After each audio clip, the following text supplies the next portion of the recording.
Are you tired of seeing this annoying, spinning blue loading circle constantly flashing next to your mouse cursor?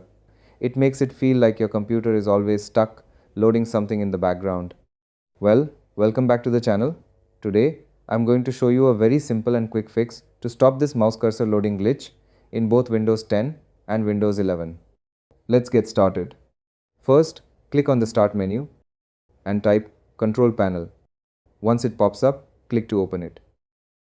Now, from the top right corner, click on Category and select Large Icons. Next, look for the mouse option and double-click on it. The mouse properties window will pop up. Now click on the Pointers tab at the top. Then click on Browse. Now, simply scroll all the way to the top and select the very first cursor icon, which is the standard default arrow. Double-click on it.